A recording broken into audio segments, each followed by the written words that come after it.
Namaskar or good evening to everyone. As we know that we were doing the fundamental rights. In previous lecture, I discussed the various kinds of rights. In today's lecture, I will discuss three important articles of the Indian Constitution.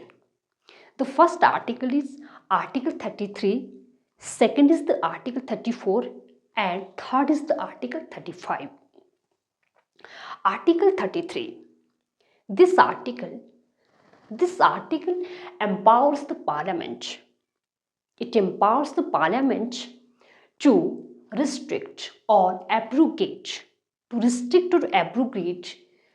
the fundamental rights for the members of armed forces, paramilitary forces, police forces, intelligence agencies, and analogous forces. What is the main objective of this provision? आखिर जो parliament है वो क्यों restrict और abrogate करेगी fundamental rights को for the members of armed forces, paramilitary forces and जो police forces and intelligence agencies? Its main objective is to ensure the proper discharge of their duties, ताकि जो ये मेंबर्स है ये अपनी जो ड्यूटी है उसको वो प्रॉपरली वो डिस्चार्ज कर सके. First objective. Second, to maintain और maintenance of discipline among them, ताकि जो ये मेंबर्स है इनमें जो है एक डिसिप्लिन बना रहे, एक अनुशासन बना रहे. इस आर्टिकल को लेकर एक महत्वपूर्ण बात हमें याद रखनी है कि under this article only parliament has power to make laws. केवल जो हमारी संसद है वही कानून बना सकती है. हमारा जो स्टेट लेजिस्लेचर है उसके पास इस आर्टिकल के अंडर किसी भी तरह का कानून बनाने का कोई अधिकार नहीं है. So our parliament has enacted various laws. For example army act, navy act, air force act. ये जो तीनों एक्ट है ये पार्लियामेंट ने 1950 में ही बनाए थे. इसी तरह से जो है बीएसएफ को लेकर भी एक एक्ट बना हुआ है. These all acts or laws impose restriction on their freedom of speech. यानी कि जो आर्म्ड फोर्सेस के जो मेंबर्स हैं उनका जो एक फ्रीडम ऑफ स्पीच है वो रिस्ट्रिक्ट किया गया है इन एक्ट के तहत. एंड जो अदर जो रिस्ट्रिक्शन है जैसे there is a restriction on the right to form any association, right to be members of any political party and trade union, and right to communicate with press, and right to take part in the demonstration. इस तरह के जो freedom है, इस तरह के जो rights हैं उनको जो है रिस्ट्रिक्ट किया गया है ये जो पार्लियामेंट के द्वारा लॉज बनाए गए हैं उनके तहत. Now, next article, it is Article 34. This article deals with the restriction of fundamental rights. यहाँ पर restriction लगाया जाएगा fundamental rights पर. कब लगाया जाएगा? While the martial law is in force in any area within the territory of India. यानी कि अगर भारत के किसी भी एरिया में मार्शल लॉ लगा हो उस सिचुएशन में जो फंडामेंटल राइट्स है उन पर जो रिस्ट्रिक्शन लगाया जाएगा. Second provision, it says that और it empowers the parliament, or this article empowers the parliament to indemnify any government servant or any person for the act done by him in connection with the maintenance or restoration of order in the area where the martial law was in force. यानी कि इस article के तहत जो parliament है it can indemnify any government servant or any person कब वो indemnify करेगी? जब कोई गवर्नमेंट सर्वेंट या फिर एनी पर्सन है, उसने कोई जो है एक्ट किया हो, कोई भी उसने कार्य किया हो फॉर द मेंटेनेंस और रिस्टोरेशन ऑफ ऑर्डर। कब किया हो? During the operation of the martial law. तो ऐसी स्थिति में उसको जो है पार्लियामेंट जो है इंडेमनीफाई कर सकती है। अगर अब सवाल उठता है कि जो मार्शल लॉ है वो है क्या है? Martial law, this is this is a concept which has been borrowed from the English law. इसको हमने इंग्लिश लॉ से बोरो किया है, and it has not been defined in the Indian Constitution, but its literal meaning is the military rule. Military जो rule है इसका एक literal meaning है मार्शल लॉ का। जो मार्शल लॉ है it is imposed during the time when there is the war, rebellion, riot, invasion। अगर ऐसी कोई सिचुएशन आती है जिनको हम एक्स्ट्रा ऑर्डिनरी हम सर्कमस्टांसिस कह सकते हैं, इस सिचुएशन में ही जो है मार्शल लॉ जो डिक्लेयर किया जाएगा किसी एरिया में। अब एक और प्रश्न इसके बारे में है कि जो मार्शल लॉ है उसके तहत जो मिलिट्री है या फिर मिलिट्री है उसको क्या क्या पावर रहती है। We know that during the martial law, the civil administration is run by the military authorities according to their own rules and regulation. So the military authorities are vested with abnormal powers. उनके पास बहुत ज़्यादा power आ जाती है, military जो authorities है, so they can impose restriction on the rights of the civilians, even they can punish the civilians. उनके हाथों में इतनी ज़्यादा पावर आ जाती है कि जो सिविलियंस है, नागरिक है, वो उनके जो राइट्स है उसको भी वो जो है कर्व कर सकती है, उसको भी वो जो रिस्ट्रिक्ट कर सकती है जब जो है मार्शल लॉ किसी एरिया में लगा हो। Now the third article, it is article 35।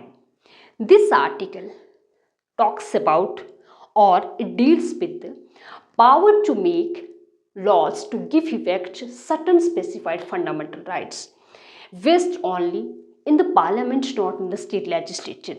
इसका मतलब ये है कि power to make laws to give effect certain specified fundamental rights, जो सर्टन स्पेसिफाइड फंडामेंटल राइट्स है उनको लेकर अगर लॉ बनाना हो तो ये जो पावर है ये सिर्फ और सिर्फ पार्लियामेंट को दी गई है। ये जो पावर है वो अपना जो हमारा स्टेट लेजिस्लेचर्स है, अलग अलग स्टेट की जो हमारी जो विधायिकाएँ हैं उनके पास जो है इसको लेकर कोई कानून बनाने का कोई भी अधिकार नहीं है। This article has certain provisions. First provision says that the parliament shall have power to make laws। अब पार्लियामेंट के पास पावर है लॉज बनाने की। कौन से मैटर्स पर लॉ बनाएंगी, अब हम ये बात करेंगे ऑन द फॉलोइंग मैटर्स। अगर मैं मैटर्स की बात करूं तो फर्स्ट है parliament shall have the power to make the laws